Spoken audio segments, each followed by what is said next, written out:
नमस्कार, मैं Baljeet Dhaka pinnacle coaching centre से आप सभी का स्वागत करता हूं। और आज हम करते हैं प्रोजेक्ट 400 मैथ से related profit and loss chapter. इससे पहले हम जानने की कोशिश करें प्रोजेक्ट 400 के बारे में और प्रॉफिट एंड लॉस या किसी दूसरे चैप्टर की अप्रोच कैसी होनी चाहिए। उसको समझने से पहले, क्वेश्चन समझने से पहले हम पूरे मैथ की जो फिलॉसफी है कंपटीशन एग्ज़ाम के प्रति उसको समझने की कोशिश करते हैं कि कैसे मॉडर्न टाइम में, आज से पहले कुछ साल पहले 4-5 लाख लोग मुश्किल से पीर होते थे। बहुत कम लोग उसमें इंजीनियर होते थे। मुझे याद है कि 2010 में जब हमने ये coaching centre SSC CGL specific start किया, उस टाइम में 85-90 स्कोर अगर कोई बच्चा करता था तो हम देखते थे कि वो income tax inspector, excise inspector बहुत आराम से बन जाता था। लेकिन अब सिचुएशन ऐसी आ गई है कि अगर 160 भी स्कोर करता है, पिछले 8-10 साल की बात करूं मैं, तो इतना ज़्यादा चेंज आ गया है कि अगर 160 करता है तो कोई ज़रूरी नहीं है कि आखिरी स्टेज तक पहुंचते पहुंचते टायर 1, टायर 2, टायर 3, टायर 4 कहीं कोई गड़बड़ न हो जाए। तो ये जो इवोल्यूशन आया है, चेंज आया है, कंपटीशन का लेवल इतना ज़्यादा बढ़ा है, इसमें अप्रोच है वो ज़रूर कहीं ना कहीं चेंज हुई है, होनी चाहिए। नई इनोवेशन आनी चाहिए और उसी इनोवेशन की कड़ी में पिनेकल रिसर्च बेस्ड और प्रोसेस बेस्ड ऑर्गेनाइजेशन है। मैं मैथ को आपको दूसरे हिसाब से बताने की कोशिश कर रहा हूँ कि इसमें क्यों हम लोग ऐसा प्रोजेक्ट 400 या आपको अपनी स्ट्रेटजी को ज़्यादा पावरफुल बनाने की ज़रूरत है। ज़्यादातर स्टूडेंट की गड़बड़ कहाँ पे होती है कि वो क्वेश्चन स्पेसिफिक हो जाते हैं। इस क्वेश्चन की ट्रिक क्या है, ये क्वेश्चन कैसे करना चाहिए, ये क्वेश्चन आसान है, ये मुश्किल है, इस चक्कर में ज़्यादा फंस जाता है। और जो लार्जर पिक्चर है कॉम्पिटिशन एग्जाम की और मैथमेटिक मैनेजमेंट की, वो गायब हो जाती है। वो एक्चुअली मैथ करने की कोशिश कर रहा है, मैथ को मैनेज नहीं करने की कोशिश कर रहा। इन दोनों बातों में बहुत ज़्यादा फर्क है। तो हम देखते हैं कि ये जो 3 लीवर बताए हैं मैंने, वो क्या इंडिकेट कर रहे हैं। मैथ मैनेजमेंट क्यों ज़रूरी है? ताकि जो हमारे पास लिमिटेड टाइम है, लिमिटेड टाइम क्यों बोल रहा हूँ, अभी हमारे पास लगभग 100-110 दिन का टाइम बचा हुआ है जब टायर 1 का एग्ज़ाम होगा। और 100-110 दिन के टाइम में मैथ भी करना है, रीजनिंग भी करनी है, इंग्लिश भी करनी है, जीके भी करनी है और प्रैक्टिस सेट भी करनी है, बहुत सारी चीज़ें करनी है। इसका मतलब कायदे से देखा जाए तो ऑन एन एवरेज अगर मैथ को ज़्यादा भी टाइम दूँ तो मैक्सिमम मैथ के हिस्से तो एक महीना भी नहीं आया पूरा। और एक महीने में 25-26 चैप्टर, या कम से कम अगर मैं 2-3 को मर्ज भी करूँ तो 20-25 चैप्टर क्या किए जा सकते हैं, अगर किए जा सकते हैं तो उनको कैसे करना चाहिए। कई बार मैंने बच्चों से सुना है कि कोई परसेंटेज चैप्टर स्टार्ट कर दिया और 15 दिन परसेंटेज में ही लगा ली, और बताने वाले का लॉजिक क्या है कि सारी चीज़ों में काम आता है। अगर आपने यही अप्रोच रखी तो वो सारी चीज़ों में काम आएगा लेकिन आपके काम नहीं आएगा। क्यों नहीं आएगा काम? कि एक महीने के टाइम में 15 दिन आपने उस चैप्टर पर लगा लिए जिसमें शायद ही कोई क्वेश्चन आए। और जब एक इंजीनियर होता है या एक ग्रेजुएशन वाला एक बच्चा होता है, उसका माइंड इतना ज़्यादा एक्सप्लोर जरूर होता है कि वो इन चीज़ों से थोड़ा ऊपर उठे, और ऊपर उठते हुए कि ये देखे कि एक महीने में अगर मुझे करना हो तो और पूरा मैथ करना है तो मैं कैसे उसको ज़्यादा बेटर ढंग से मैनेज कर सकता हूँ। उसको बोलते हैं टॉप लेवल स्ट्रेटजी, जो कि आमतौर पर स्टूडेंट इसको ध्यान नहीं दे पाते और वो बॉटम लाइन पे ज़्यादा फोकस करते हैं। अगर आप इसके ऊपर बहुत अच्छी तरह से कमांड करते हैं तो आपकी चीज़ें नीचे वाली आसान हो जाएगी।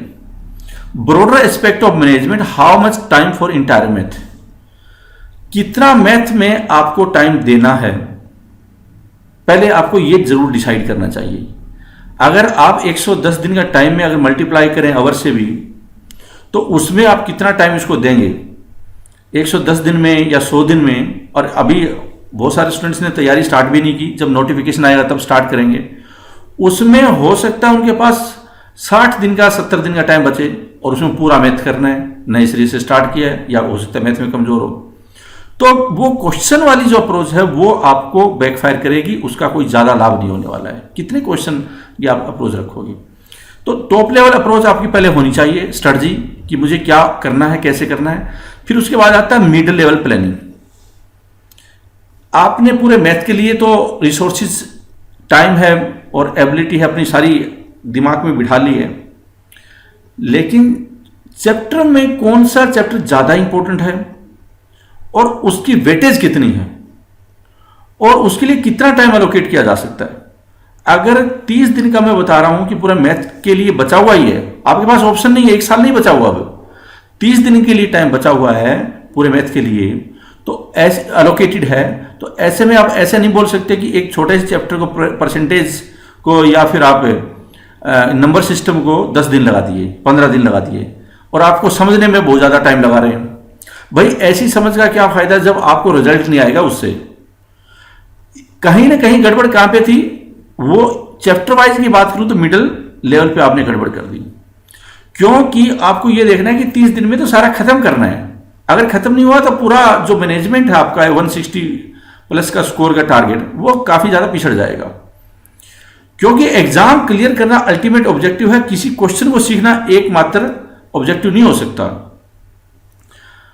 तो उसके लिए आपको पर्टिकुलर चैप्टर में कितना टाइम एलोकेट किया जा सकता है, हाई वेटेज चैप्टर को कहां पे प्रायोरिटी देंगे, लो वेटेज चैप्टर को कहां पे प्रायोरिटी देंगे, यहाँ पे ये मिडिल लेवल या प्लानिंग बोलते हैं उसको। स्ट्रेटजी ओवरऑल, स्ट्रेटजी हमेशा लॉन्गर पर्सपेक्टिव होती है, ब्रॉडर पर्सपेक्टिव निकालता है। जिन लोगों ने मैनेजमेंट पढ़ा होगा वो मेरी बातें बहुत अच्छी तरह से समझ रहे होंगे, जिनको मैनेजमेंट या प्रोसेस की जानकारी नहीं है वो समझ सकते हैं मैं क्या बोलने की कोशिश कर रहा हूं। अब आता है बॉटम लेवल। ये चैप्टर वाइज बताया मैंने, ये पूरा ब्रॉडर पर्सपेक्टिव बताया, और ये है बॉटम लाइन, टैक्टिकल चीज, एग्जीक्यूशन चीज, कि एक चैप्टर तो डिसाइड कर लिया, अब चैप्टर में क्वेश्चन कैसे डिसाइड करें। हो सकता है कि एक क्वेश्चन नहीं आना उससे और आप 500 क्वेश्चन करने की कोशिश करें उस चैप्टर से। मैंने कईयों से सुना है कि मैं उस चैप्टर से 500 क्वेश्चन कर चुका हूं, और जब बात आती है एग्जाम में देने की तो उससे वो भी नहीं हो रहा। तो इसका मतलब कहीं ना कहीं उसकी जो स्ट्रेटजी है ओवरऑल क्वेश्चन स्पेसिफिक भी, वो टाइम के साथ में और जो एबिलिटी के साथ में तीनों का कंबाइन नहीं कर पाई है। वो एक क्वेश्चन के ऊपर ऐसे फोकस कर रहा है कि जैसे ये भी है, ये भी है, ये भी है, इसका ट्रिक है, इसका ट्रिक है, ऐसा नहीं। आप उस चैप्टर में वैरायटी क्वेश्चन सिलेक्ट कर सकते हैं, और वैरायटी क्वेश्चन हो सकता है 10 हो, 20 हो, 25 हो। 25 से ऊपर किसी भी चैप्टर में वैरायटी क्वेश्चन नहीं होंगे, 30 से ऊपर जरूर नहीं होंगे। हाई वेटेज चैप्टर है जैसे कि ज्योमेट्री है, उसमें हो सकता है थोड़ी ज्यादा हो, मेंसुरेशन में ज्यादा हो सकते हैं, लेकिन आमतौर पे 5 क्वेश्चन से लेकर 20 क्वेश्चन के बीच में ही वेरी करते हैं वैरायटी क्वेश्चन। अगर आपकी वैरायटी क्वेश्चन पे कमांड नहीं है और आपने 500 क्वेश्चन कर लिए तो आप कहीं ना कहीं डिसअलाइन हो, आपका अलाइनमेंट पूरा रिजल्ट के साथ में नहीं हो पाएगा। लेकिन अगर आपने वैरायटी क्वेश्चन और बहुत ही स्ट्रॉन्ग कमांड की है तो इससे क्या होगा कि आपने, हो सकता है वही वैरायटी क्वेश्चन की आपने 3 या 4 घंटे में कमांड कर ली, जो कि आप 1 हफ्ता उस चैप्टर पे लगा रहे थे। तो इसका मतलब 1 हफ्ते वाली चीज को आपने 3-4 घंटे में कन्वर्ट कर दिया है। इसी चीज को, इसी प्रोसेस को मैनेजमेंट बोला जाता है। इसलिए हमने मैथ मैनेजमेंट है उस चीज पे आपका ध्यान आकर्षित करने की कोशिश की है। अगर आप समझने की कोशिश करें तो इसको समझ सकते हैं, न समझने की कोशिश करें तो आपकी इच्छा है। इस तीनों पर्सपेक्टिव को इंप्लीमेंट करने के लिए प्रोजेक्ट 400 है, वो हमने लॉन्च किया है, वो ऑलरेडी लॉन्च्ड है। अगर देखो इसमें क्या क्या एड्रेस हो रहा है। प्रोजेक्ट 400 का मतलब क्या है कि 400 वो मैथ के क्वेश्चन जो पूरे मैथ को रिप्रेजेंट करें, वो वैरायटी क्वेश्चन। अगर आप इन क्वेश्चन को करेंगे आपको एक चीज जरूर नजर आएगी कि ये सारे वही क्वेश्चन होंगे जो कि पूरे मैथ को में आपने 6 महीने से कर रहे थे, 1 साल से कर रहे थे मैथ, और वो तो ये 400 क्वेश्चन भी कर रहे हैं।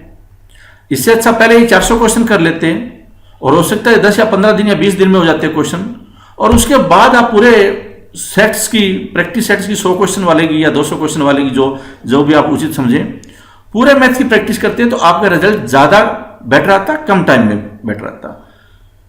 कम टाइम में चीजों को कैसे रिसोर्स मैनेज किया जाए, उसी का नाम ही तो मैथ मैनेजमेंट है, उसी की रिक्वायरमेंट है। ये टेस्ट मैच नहीं है, ये 2020 मैच हो चुका है। 50 लाख लोग आपके सामने कंपीट करेंगे और कुछ टाइम में ही आपको इसकी तैयारी करनी है। आप पंचवर्षीय योजना नहीं बना सकते। पहले होते थे कोचिंग सेंटर 1-1 महीना 2-2 महीना लगा देते थे एक चैप्टर में, अब वो जमाना जा चुका है। अब इंजीनियर तैयारी करते हैं बहुत सारे, उनका लेवल काफ़ी हाई होता है, वो ज़्यादातर एप्टीट्यूड भी रखते हैं। दूसरे ऐसे भी स्टूडेंट होते हैं जो अबव एवरेज या एवरेज होते हैं, लेकिन बेटर मैनेजमेंट के साथ में वो चीज़ों को ज़्यादा इवोल्व कर सकते हैं। और मैथ, रीजनिंग, इंग्लिश, जीके, इन चारों को मैनेज करना बास्केट में कम टाइम में, ये उनको आर्ट सीखनी है। एक तो ये बात है।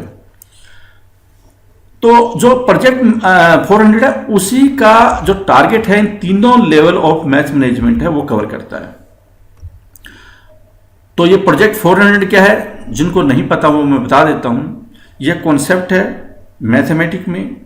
मैथमेटिक्स में पिनेकल का, जो कि एसएससी की कम टाइम में बेहतर ढंग से तैयारी कैसे कर सकते हैं, सिस्टमेटिकली उसको एड्रेस करता है। ये 400 वैरायटीज जो कि सभी चैप्टर्स को कवर करते हैं, उनका एक कलेक्शन है। पूरे मैथ में आप इसको देखेंगे कि आप कवर कर सकते हैं, लेकिन इसका करने का तरीका जरूर आपको पता होना चाहिए। हो सकता है आप वैरायटी समझ पाएं, लेकिन इसके बाद इसको इंप्लीमेंट कैसे करें, एग्जीक्यूशन स्ट्रेटजी आपकी बहुत पावरफुल होनी चाहिए। और वो कैसे हो सकती है, जब आप 400 क्वेश्चन करें, हो सकता है आपको स्टार्टिंग में 10 दिन लगे या 15 दिन लगे। इसका मतलब कम से कम आपने पूरे मैथ को 10 या 15 दिन में कवर तो किया। अगली बार क्या करना है, अगले स्टेप पे, कि जैसे आप कोई चैप्टर करते हैं, जैसे कि मान लो अभी प्रॉफिट चैप्टर का चल रहा है, ये प्रॉफिट चैप्टर और लॉस को चैप्टर को आपने किया, उसके बाद इमीडिएटली इसको रिवाइज करें। अगर 20 से 25 क्वेश्चन, मान लो 20 क्वेश्चन है वैरायटी, एग्जांपल के तौर पे मैं ले रहा हूं एक चैप्टर में, उसको करने के बाद हो सकता है स्टार्टिंग में 2 घंटे, 3 घंटे, 4 घंटे आपके लगे, उसको फिर इमीडिएटली रिवाइज करें। जब अगर आप पहली बार 4 घंटे 5 घंटे ले रहे हैं, तो दूसरी बार आप 1 घंटा लेंगे या ज़्यादा से ज़्यादा 2 घंटा लेंगे उस सभी क्वेश्चन को रिवाइज करने। तीसरी बार आप 30 मिनट्स लेंगे, चौथी बार आप 15 मिनट्स लेंगे, पांचवी बार आपको वो टिप्स पे होगा। जब आप 5-10 बार इसको करेंगे इन सभी को, तो वो टिप्स पे हो जाएंगे क्वेश्चन। इसका मतलब क्या हुआ है कि आप विजुलाइज कर सकते हैं, एक फिल्म की तरह देख सकते हैं कि कैसे प्रॉफिट एंड लॉस का चैप्टर या पर्टिकुलर चैप्टर वो रन करता है, और कितनी वैरायटी है वो अलग अलग तरीके से आ सकती है। जब आप रात को सोएं तो आप उसको बिना किताब देखे, बिना ये स्लाइड देखे, वीडियो देखे, आप 20 के 20 क्वेश्चन आप रिवाइज करें माइंड में।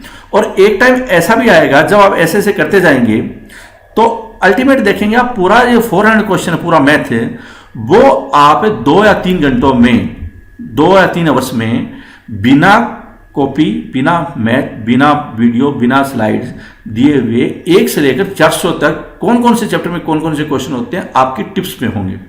इसका मतलब अब आपकी कमांड वास्तव में मैथ में हुई है। और जब आप प्रैक्टिस करेंगे, आप देखना आपकी स्पीड कितनी स्ट्रांग होगी, क्योंकि सारी चीजें आपके सीपीयू में फिट है, अब आपको प्रोसेस करना है उसको।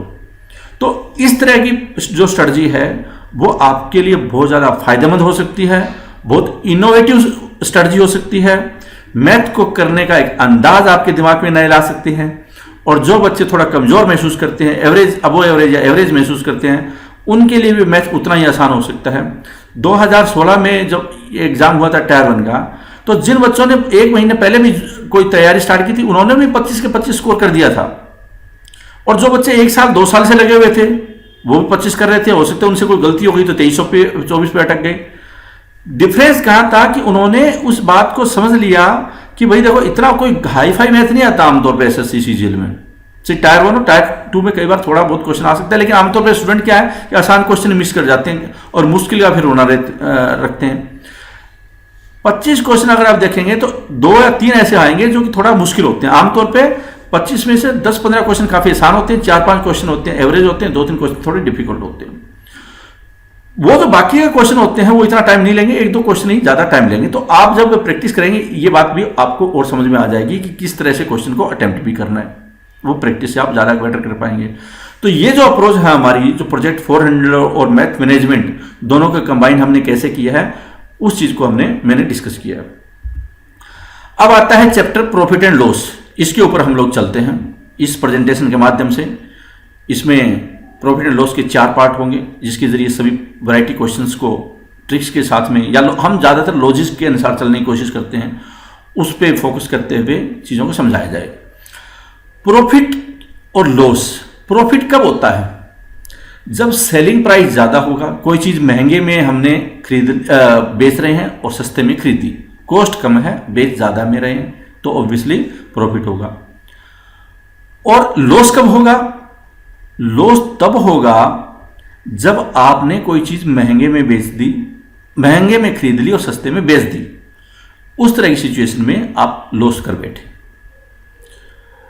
जब ये प्रॉफिट लॉस और डिस्काउंट इस तरह के चैप्टर पढ़ें, आप दिमाग में ये बैठाओ कि मैं बिजनेस कर रहा हूं। मैथ भी अपने आप में एक बिजनेस है। आपकी क्लैरिटी थॉट्स की, कॉन्सेप्ट की ज़्यादा बेहतर ढंग से होगी और आपको सारे क्वेश्चन सोल्व करने की एबिलिटी भी डेवलप हो जाएगी। आप सिर्फ ये मत सोचिए कि मैं सिर्फ एग्जाम को क्वालिफाई करने के लिए मैथ कर रहा हूं। आप बिजनेस को सोचिए कि मैं, मेरा बिजनेस है और मुझे ये इस तरह की चीज़ें प्रॉफिट लॉस देखना है। आपका इंटरेस्ट भी डेवलप होगा। परसेंटेज प्रॉफिट कैसे कैलकुलेट करते हैं, क्यों करते हैं? देखो 600 रुपये कॉस्ट है, 700 रुपये सेलिंग प्राइस है, तो ऑब्वियसली प्रॉफिट कितना हुआ? 100 रुपये। लेकिन हमें अल्टीमेटली जब परसेंटेज प्रॉफिट देखते हैं, मान लीजिए कि 500 रुपीज़ सीपी है और 600 रुपीज़ एसपी है, प्रॉफिट कितना हुआ? 100 रुपीज़। और कितने पे हुआ? 500 पे। 100 पे कितना हुआ? 20% का प्रॉफिट हुआ। प्रॉफिट और लॉस, लॉस वाला भी एक देख लेते हैं कि अगर मान लो आपने कोई चीज़ है वो 600 में खरीदी है और 700 में वो 500 में वो आपने बेच दी है, तो इसका मतलब 100 रुपये का इस केस में लॉस हुआ। और कितने पे हुआ? 600 रुपये पे हुआ। 100 पे कितना हुआ? ये इतना लॉस हो गया। प्रॉफिट और लॉस हमेशा रुपीज के केस में, जब रुपए की बात आती है, वो कॉस्ट प्राइस पे होता है। कितने पे आपने इन्वेस्ट किया है, कितना कॉस्ट किया है, उसके ऊपर आपको क्या मिल रहा है, उसको बोलते हैं परसेंटेज, लॉस परसेंटेज या प्रॉफिट परसेंटेज। फिर आता है कई बार एसपी हमें देखना होता है। इसमें 2-3 चीजें आपको ध्यान में रखनी होती है प्रॉफिट एंड लॉस के चैप्टर में।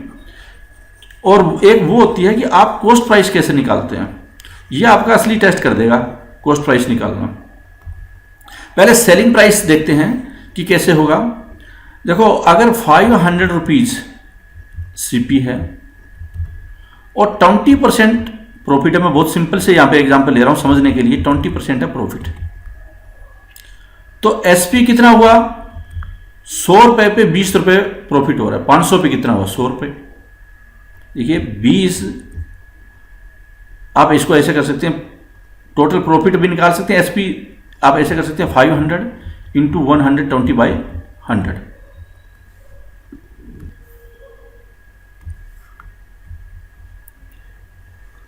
एसपी 600 हुआ, एसपी 600 हुआ, तो निकालना क्या था? एसपी।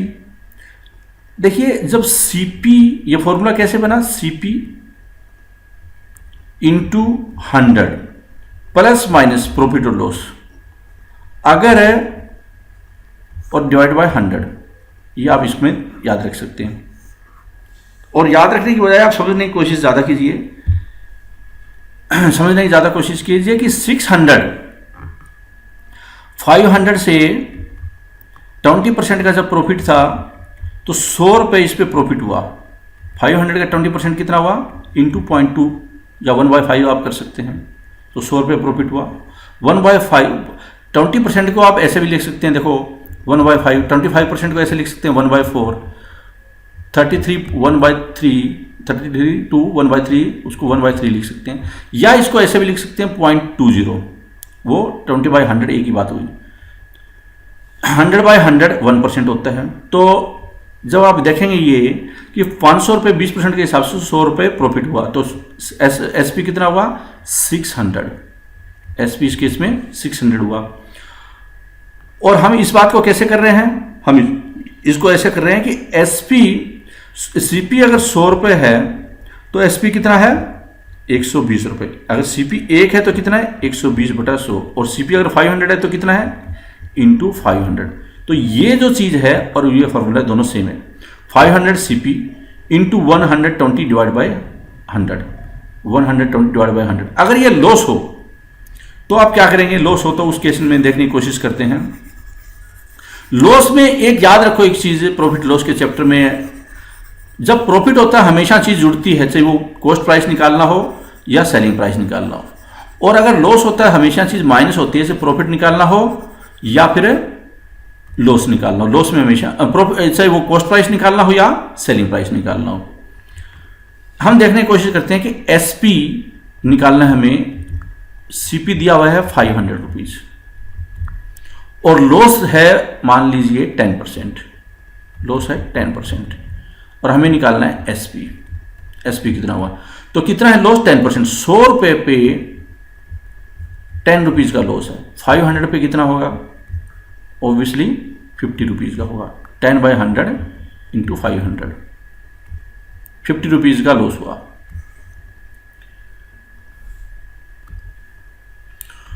कॉस्ट थी 500, 50 रुपीज लॉस, तो सेलिंग प्राइस क्या हुआ 450, एसपी 450। हम इसको ऐसे भी कर सकते थे, सीपी 500 इंटू 100 और माइनस 10% लॉस था 100 रुपये पे, तो इसको 90 लिख सकते हैं यार ऐसे करके, और ये कितने पे 100 पे है, तो कितना हुआ 500 इंटू 90/100, 450। तो हमेशा हम क्या करेंगे कि जब भी एसपी निकालना होगा ऐसे 500 इंटू 90/100 सीधा आप कर सकते हैं, ऐसे 450 आ गया। अब ये 10% कहाँ गया, 10% लॉस था, तो हमने देखा कि इस तरह से ये माइनस हो रहा था, इसलिए हमने इस लॉस में ये लगा दिया। तो ये प्लस और माइनस का कॉन्सेप्ट आप समझ गए होंगे। सेलिंग प्राइस के केस में ये हमेशा ऊपर होता है और कॉस्ट प्राइस केस में हमेशा ये नीचे होता है, नीचे। अगर आप इसको फॉर्मूले को याद रखने की कोशिश करेंगे, उस नज़र से देखें और समझने की कोशिश करते हैं इसको कॉस्ट प्राइस को निकालते टाइम में कि आपको कैसे दिमाग में रखना है। कॉस्ट प्राइस देखते हैं, ज्यादातर केसेस पे स्टूडेंट्स जो गड़बड़ करते हैं वो कॉस्ट प्राइस निकालने में गड़बड़ करते हैं। ऐसा नहीं है क्वेश्चन आसान आएंगे, इस तरह से मैं बता रहा हूँ, ये कॉन्सेप्ट समझाने के लिए है। क्वेश्चन जैसे आएंगे हम आगे डिस्कस करेंगे, जितने वैरायटी है सारी कवर करेंगे तो आपको आइडिया भी हो जाएगा। एसपी मान लो रखते हैं हम लोग 500, प्रॉफिट हुआ है 20%, तो इस केस में कॉस्ट कितनी होगी, कॉस्ट प्राइस सीपी निकालना है। कॉस्ट प्राइस हमेशा प्रॉफिट हमेशा कॉस्ट प्राइस पे होता है, प्रॉफिट या लॉस। तो 100 रुपये पे 20 रुपये का प्रॉफिट है, ये बता रहा है। इसका मतलब 100 रुपये पे 20 रुपये का प्रॉफिट है, 100 रुपये कॉस्ट है, 20 रुपये प्रॉफिट है, तो सेलिंग प्राइस कितना हुआ 120 रुपये। अगर 120 रुपये सेलिंग प्राइस है तो कॉस्ट प्राइस कितना है 100 रुपये, और अगर 500 सेलिंग प्राइस है तो कॉस्ट प्राइस कितना हुआ 100 डिवाइड बाई 120 इंटू 500, तो ये कितना हुआ, ये आ गया आपका 1250 डिवाइड बाई 3। तो ये यहाँ पे गौर करने वाली बात है वो ये है कि ये देखो जो आपके सामने बना है वो क्या है, 100 ये था सीपी इंटू 100 और 120 क्या था 100 प्लस 20 था प्रॉफिट, और ये यही फॉर्मूला यहां पे लिखा हुआ है। अगर लॉस हो तो क्या करेंगे, हम इसके ऊपर भी देख लेते हैं, इसके ऊपर भी देख लेते हैं कि कैसे लॉस के केस में फॉर्मूला बना हुआ है और हमें एग्जाम पॉइंट ऑफ व्यू से कैसे याद रखना है। ये देखिए एसपी एग्जाम्पल के रूप में ले लेते हैं 600 रुपीज और लॉस है मान लो 10%, तो सीपी कितना होगा ये हमें देखना है। इससे 10% लॉस, 100 रुपये पे 10 रुपये का लॉस हो रहा है, इसका 100 रुपये कॉस्ट प्राइस है, 90 पे बेच रहा हो, 90 रुपीज वो एसपी है, तो सीपी कितना हुआ 100 रुपीज, एक है तो 100 बाई 90 और 600 है तो कितना हुआ इंटू 600,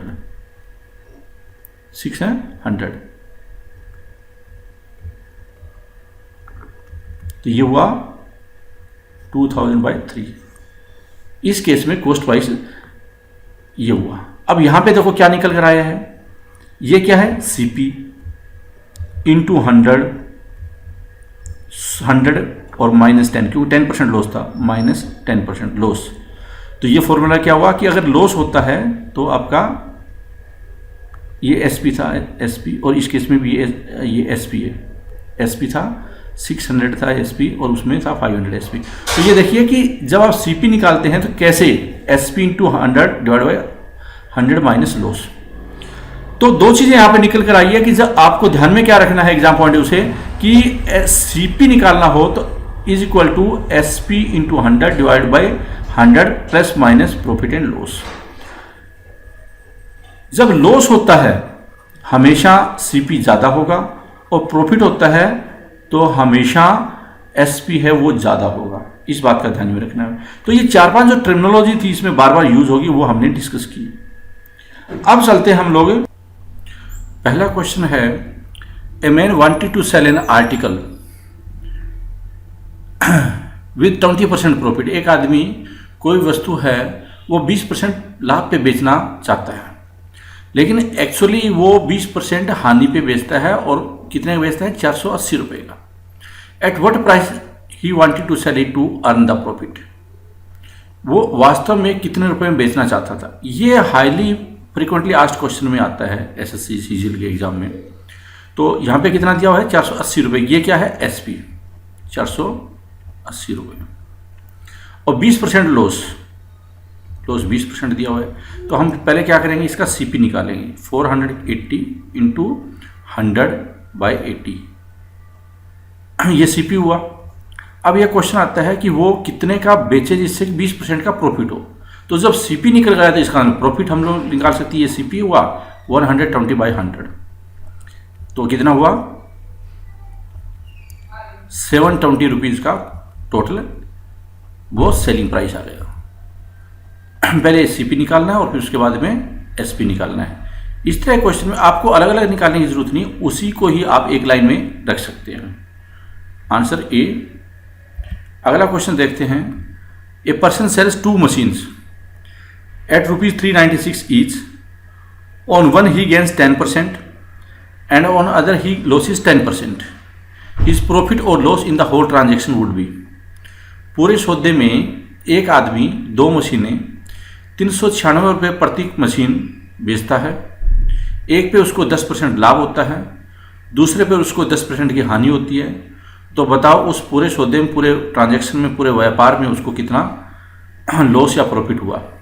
जब आंसर इस तरह के क्वेश्चन का परसेंटेज में पूछा जाता है, 2 तरह के क्वेश्चन होते हैं ये याद रखना आपको। एक तो क्या है कि आंसर इसमें हमेशा परसेंटेज में दिया जाता है और एक होता है कि वो रुपीज टर्म में देते हैं। जब परसेंटेज में टर्म दे और रुपीज में दे उसका थोड़ा मेथोडोलॉजी डिफरेंट हो जाती है क्वेश्चन सोल्व करने की। इस केस में परसेंटेज में दिया हुआ है। 2 बातें, एक बात और आपको ध्यान में रखनी है, इस तरह क्वेश्चन में हमेशा लॉस होता है। तो हो सकता है कई बार आपको वो क्वेश्चन सोल्व ही नहीं करना पड़े और सीधा आंसर ही हो। देखो इस केस में अगर देखा जाए तो क्वेश्चन देखिए 396 10% और 10%, ये हमेशा लाभ और गेन और लॉस हमेशा बराबर परसेंटेज में होंगे। ऐसे सिचुएशन में हमेशा लॉस होगा। तो इसमें आंसर क्या हुआ 1%। आप बिना क्वेश्चन को सोल्व किए भी निकाल सकते हैं और ये भी हाईली फ्रीक्वेंटली आस्क्ड क्वेश्चन में आता है एसएससी सीजीएल के। तो कितना आसान हो सकता था। एनीवे दूसरा तरीका क्या हो सकता है, अगर ये 20% यहाँ पे हो और 2 जगह लॉस है वो 2 में दिया हो तो क्या करेंगे फिर। तो हम लोग इसमें सक्सेसिव परसेंटेज लगा सकते हैं या फिर आप जैसे 10% दिया हुआ है 20% दिया हुआ है तो आप इसको ऐसे भी कर सकते हैं a² डिवाइड बाई 100। a² भी लिख सकते हैं डिवाइड बाई 100 इस रूप में भी ला सकते हैं, या सक्सेसिव परसेंटेज के केस में जैसे 10% है यहाँ पे सक्सेसिव परसेंटेज क्या था x plus minus and plus minus XY by 100। ये आपको याद रखना है। सक्सेसिव परसेंटेज मैं बहुत बार यूज करूँगा ये टर्मिनोलॉजी की क्या होता है। 10% है प्रॉफिट, 10% लॉस, जो लॉस है इसलिए हम लोग माइनस रख रहे हैं। प्लस और माइनस की गुना होती है वो minus XY 10 into 10 100 divide by 100 that is 1। इसका क्या हुआ 1% लॉस हुआ। यहाँ पे भी क्या था लॉस हमेशा होगा 1% लॉस हुआ। तो आप इसको याद रखिए कि इस तरह का क्वेश्चन है, आप इस फॉर्मेट में इसको कर सकते हैं। या सीधा परसेंटेज को स्कोर कर दीजिए, 100 से डिवाइड कर दीजिए। 20% होता तो क्या होता 20 माइनस 20 और minus 20 into 20 that is 400 divide by 100। तो कितना हो गया 4% हुआ। अगर आप इस क्वेश्चन को पूरे मेथड से निकालने की कोशिश करेंगे डिटेल मेथड से तो ये बहुत ज़्यादा मुश्किल हो जाएगा। इसलिए हाईली नॉट एडवाइजेबल है कि आप सिर्फ ट्रिक का ही इस्तेमाल करें इस क्वेश्चन में, क्योंकि आपका अल्टीमेट गोल है वो कंपटीशन एग्जाम में वो आंसर निकालना होता है। तो इसमें दो तरीके हमने अपनाए। पहले कि ये देखो कि ऑप्शन में कहीं लॉस तो नहीं है, सिर्फ एक में लॉस है जैसे इस केस में था। फिर आप सक्सेसिव परसेंटेज या a² / 100 का इस्तेमाल कर सकते हैं, या फिर अगर वो भी ना करें तो फिर आप डिटेल मेथड का यूज करेंगे। तो SP इस केस में 396 है, 2 का SP है, और उस केस में फिर एक में प्रॉफिट परसेंटेज दिया हुआ है और एक में लॉस परसेंटेज दिया हुआ है। तो ये काफ़ी ज़्यादा लंबा हो जाएगा, क्योंकि पहले हम क्या करेंगे दोनों का, इस केस में 396 × 100/110 करेंगे, फिर इस केस में 396 × 100/90 करेंगे, फिर दोनों को जोड़ेंगे, ये CP आएगा, और फिर इसमें से माइनस करेंगे तो वो क्या आएगा, प्रॉफिट आएगा या लॉस आएगा, और उस लॉस को फिर परसेंटेज में कन्वर्ट करेंगे। तो काफ़ी ज़्यादा लंबा हो जाएगा, ये करने की ज़रूरत नहीं है। पहले जो हमने बताया था वो आप करें। जो दूसरी वैरायटी आती है इस क्वेश्चन की, उस केस में जो ये वाला जो दूसरे वाला है वो ज़्यादा आसान पड़ेगा, हम देखेंगे जब ये क्वेश्चन आएगा। Question number 3, a house and shop were sold for ₹1 lakh each. In this transaction, house sale resulted into 20% loss, whereas the shop sale resulted into 20% profit. Entire transaction resulted in, मैं आपको समझा देता हूँ question क्या है, कि एक दुकान और एक घर है, प्रत्येक को 1-1 लाख रुपए में बेचा गया, और इस सौदे में हुआ क्या कि हाउस है उस पर 20% का लॉस हुआ और दुकान है उसके ऊपर 20% का प्रॉफिट हुआ। तो बताओ इंटायर ट्रांजैक्शन है वो पूरे सौदे में कितना लाभ हुआ या हानि हुई, क्या हुआ। इस क्वेश्चन में और जो पहले वाले क्वेश्चन में है दोनों अलग अलग वैरायटी है, और अप्रोच भी दोनों की अलग अलग हो सकती है। अगर आप वो सक्सेसिव यूज परसेंटेज लगाएंगे तो होगा क्या, इसमें तो कुछ आंसर नहीं आया क्योंकि तो परसेंटेज निकाल रहा था, तो सक्सेसिव तो परसेंटेज निकालने के लिए होता है, और यहाँ पे क्या एब्सोल्यूट टर्म में आपको आंसर चाहिए। तो ऑब्वियसली है कि ये वाले क्वेश्चन में आप बेटर यही होगा कि आप उसका रिवर्स यूज करें। तो देखो क्या है कि सेलिंग प्राइस 1 लाख रुपए एक पे है, तो टोटल सेलिंग प्राइस कितना हुआ, 2 लाख रुपए, SP टोटल हुआ 2 लाख रुपए। हाउस को 10-20% लॉस पे बेचा उसने, इसका मतलब 1 लाख क्या थी उसकी, हाउस की सेलिंग प्राइस थी, और 1 लाख किसकी थी, वो दुकान की थी। तो उसको सेलिंग प्राइस निकाल लेते हैं दोनों का, 100 divide by 100 divide by 100 divide by 80 और 100 डिवाइड बाई 120। CP निकालने के लिए हम क्या करते हैं, SP इस केस में 1 लाख है, हमने आगे लाख नहीं लिखा क्योंकि कैलकुलेशन इजी हो जाएगी अब। तो ये क्या हुआ 5/4 और ये हुआ 5/6, तो कितना हुआ LCM 20, आप इसका 12 ले सकते हैं, 15 + 10 कितना हुआ 25/12, दोनों का सम हो गया 5/4 और 5/6 का 25/12। अब ये क्या है, ये आया CP, ये दोनों का था CP। SP है 2 लाख रुपए और CP हुआ है 25/12, तो डिफरेंस कितना हुआ 25/12 और -2 लाख, तो कितना हुआ 1/12, 1/12 इसका डिफरेंस हुआ।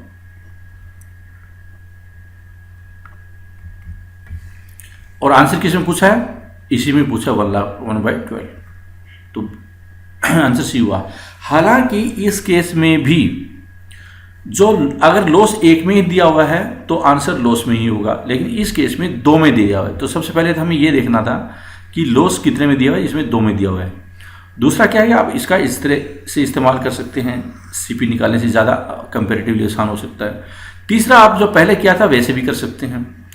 ये 20% था, इसका मतलब क्या हुआ 4% का टोटल है। अगर देखें सक्सेसिव परसेंटेज है तो क्या होगा 4% आ गया ना, 20% का A² करेंगे तो 4% आ जाएगा, या x + y x - y + -x/100 करेंगे तो 4% इसमें लॉस आएगा। तो टोटल कितना था 2 लाख रुपए CP है। लॉस कितना है, लॉस है इस केस में 2 लाख रुपए SP, और लॉस है 4% हुआ था, 20% प्रॉफिट और 20% लॉस, तो नेट होगा x - y और xy/100। 20 minus 20 and x y by 100, तो 400 डिवाइड बाई 100, या आप सीधा ए स्क्वायर कर सकते हैं, एक्स स्क्वायर कर सकते हैं आप सीधा, तो 4% का लॉस हुआ।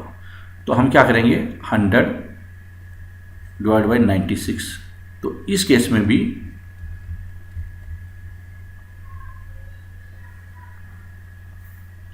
जो कॉस्ट आ रही है वो आ रही है 25/12, 25/12 है वो कॉस्ट आ रही है, और उसमें कितनी आ रही थी इसका मतलब 2 में से माइनस करेंगे तो ऑब्वियसली इस केस में भी वो 24 माइनस 25 माइनस 1/12 ये लॉस का इंडिकेशन करेगा। 25/12 में 2 करेंगे माइनस तो 1/12 आ जाएगा। तो आप कैसे भी कर सकते हो, लेकिन आपको ये जरूर दिमाग में फीड होना चाहिए कि आप ये वाला क्वेश्चन है वो कैसे सोल्व करेंगे। अगली वैरायटी पे चलते हैं। हमने अभी तक 3 वैरायटी कर ली। चौथी वैरायटी है cost price of 36 books is equal to the selling price of 30 books, the gain percentage would be how much. 36 किताबों का मूल्य 30 किताबों के विक्रय मूल्य के बराबर है, बेच के बराबर है। तो बताओ इसमें क्या फायदा या लॉस हुआ। देखो 36 किताबें खरीदी और उतने ही अमाउंट उसने कमा लिया 30 बेचकर, तो उसने 6 किताबें कमा ली 30 किताबें बेचकर। इसका मतलब ये निकल रहा है, तो 100 पे कितना हुआ, 100 पे हुआ 20% प्रॉफिट इसमें आंसर होगा। दोबारा समझते हैं इसको कि कॉस्ट प्राइस ऑफ इंटरप्रिटेशन कैसे है, कॉस्ट प्राइस ऑफ 36 बुक्स, 36 किताबों का जो उसने कॉस्ट आई थी उसने क्या किया 30 बेची और 6 की कॉस्ट रिकवर कर दी। इसका मतलब 6 किताब बचाता है वो, 6 किताबों का प्रॉफिट होता है 30 किताबों के ऊपर, 100 पे कितना होगा, तो आंसर कितना हुआ ये। अदरवाइज आप याद रखिए इस तरह के क्वेश्चन में कि दोनों का डिफरेंस कितना हुआ 6 डिवाइड बाय एसपी। एसपी क्या है, selling price of books, selling books quantity case में एसपी हमेशा नीचे होता है, रुपीज के केस में हमेशा कॉस्ट प्राइस। तो क्वांटिटी वाला केस आ गया यहाँ पे, तो अब क्या हुआ है 36 S selling price of 30 books, 30 है वो सेलिंग क्वांटिटी है इंटू 100, तो कितना हुआ 20। तो आप इसको 2 तरीके से कर सकते हैं कि एक तो आप सीधा इसका फॉर्मूला लिख सकते हैं कि डिफरेंस ऑफ क्वांटिटी और divide by selling quantity, selling into 100। Selling quantity है कितनी ऑफ ए क्वांटिटी इंटू 100, ये आप फॉर्मूले के रूप में भी नोट कर सकते हैं। वरना आप सीधा देखिए कि 6 किताब जो 30 बेचता है तो फायदा होता है, 100 बेचेगा तो कितना फायदा होगा, 100 में निकालना है। आंसर इसका ए। नेक्स्ट क्वेश्चन, और ये जो वाला क्वेश्चन था वो बहुत बार एग्जाम में आता है इस वैरायटी में, यहाँ पे चेंज हो जाते हैं, लेकिन आपको इंटरप्रिटेशन दिमाग में जरूर रखनी चाहिए। Question number 5, A sells a bicycle to B at a profit of 20%, B sells it to C at a profit of 20%। A B को बेचता है 20% प्रॉफिट पे, बी बेचता है सी को 25% प्रॉफिट पे, सी बेचता है एंड सी पे 225 रुपये, सी इसके बदले में 225 रुपये पे करता है। तो बताओ cost price of bicycle for a कितना होगा, बाइसिकल का जो कॉस्ट प्राइस है वो कितना होगा, ये क्वेश्चन बनता है। क्वेश्चन क्या बोल रहा है कि ए है 100 रुपये वाला आइटम, बी को बेच रहा है 120 में 20% प्रॉफिट पे, और बी क्या करता है सी को बेच रहा है 25% प्रॉफिट में, 25% मतलब 1/4 30 रुपये के प्रॉफिट में। 120 का 25% कितना होता है 1/4, तो आप बोल सकते हैं 30 रुपये के प्रॉफिट में वो बेच रहा है सी को, 150 रुपये में बेच रहा है 100 वाला आइटम, और सी 225 रुपये देता है। तो बताओ ए कितना, ए का कॉस्ट प्राइस क्या था। इसका मतलब अगर सी 150 देता है तो ए का कॉस्ट प्राइस कितना था 100 रुपये, सी 150 देता है तो ए का कॉस्ट प्राइस था 100 रुपये, और सी 1 देता है तो 100/150, और सी अगर 225 देता है तो इंटू 225, तो 75 से चला जाएगा 150 रुपये हो गया। 150 रुपये इसका ए का कॉस्ट प्राइस था, आंसर इसका डी हुआ। आप इसको सीधा ऐसे भी कर सकते हैं कि देखो ये एसपी है इसका 225, बी का सीपी निकालने के लिए इसको हमें क्या करना पड़ेगा 100 डिवाइड बाय सीपी निकालने की हमेशा नीचे होता है 125, और ये क्या हुआ फिर ये हुआ ए का सेलिंग प्राइस। ए का कॉस्ट प्राइस कितना होगा, इंटू 100/120। तो आप क्या करेंगे, ये 100 था,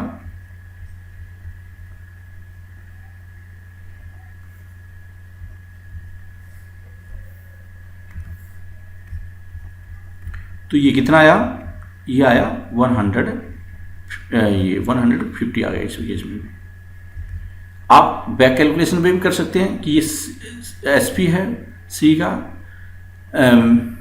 बी का एसपी है, तो बी का कॉस्ट प्राइस कैसे होगा, 225 इंटू 100/125, और फिर उसके बाद ये ए का सेलिंग प्राइस बन जाएगा। तो ए का कॉस्ट प्राइस निकालने के लिए इंटू 100/120 कर सकते हैं, वरना आप सीधा ऐसे यूनिटरी फॉर्म में कर सकते हैं। यूनिटरी फॉर्म आपके लिए ज़्यादा फायदेमंद होगा। लॉजिकली फॉर्म में करेंगे आपका क्वेश्चन ज़्यादा आसान रहेंगे। तो ये था, हमने अभी तक 5 वैरायटी कर चुके हैं। अगली प्रेजेंटेशन में, अगले भाग में, अगले वीडियो में हम आगे की 5 से लेकर 10 और वैरायटी इसमें करेंगे। टोटल 4 पार्ट्स में प्रॉफिट एंड लॉस चैप्टर की हम लोग सारी वैरायटी कवर कर देंगे। Thank you very much for watching this presentation. All the best.